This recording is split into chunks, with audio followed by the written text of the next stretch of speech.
The Luxon government has just released its so-called climate change strategy, but it's about as useful as teats on a bull.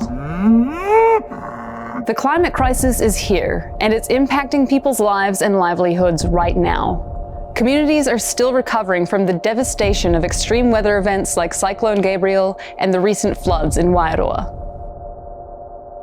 The government announced the so-called ambitious strategy to fight climate change, but it's a joke. It's a farcical 3-page pamphlet that includes no actual policies or any real measures to cut climate pollution. Instead, it relies on unproven technologies that in most cases don't even exist. If a school kid handed this in as their homework, their teacher would toss it back to them and tell them to try harder. Secondly, there is no plan to cut dairy emissions.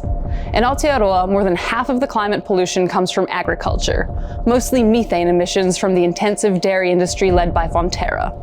Methane is a superheating greenhouse gas 80 times more powerful than carbon dioxide and makes a major contribution to global temperature increases. The dairy industry says that because methane only lasts for a short amount of time compared to carbon dioxide, it's not a big deal. But in reality, that just means that methane has a really significant impact on global temperatures over a really small space of time. And methane emissions keep happening, so the impacts are being felt long term.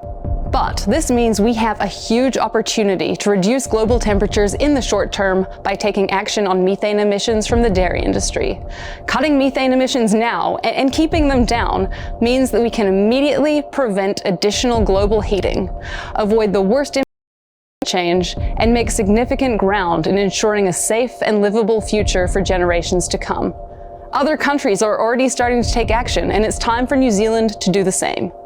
The new climate strategy does absolutely nothing to rein in Fonterra and address the dirty dairy industry's destructive practices. Instead, Luxon's government has opted to let the executives at Fonterra continue to line their pockets at the expense of our homes and communities. We need to make the most of the opportunity we have right now to cut methane pollution and stop global temperature increases. We need real action on dairy industry climate pollution, and that means reducing the number of cows on farms and supporting farmers to transition towards ecological, organic farming practices.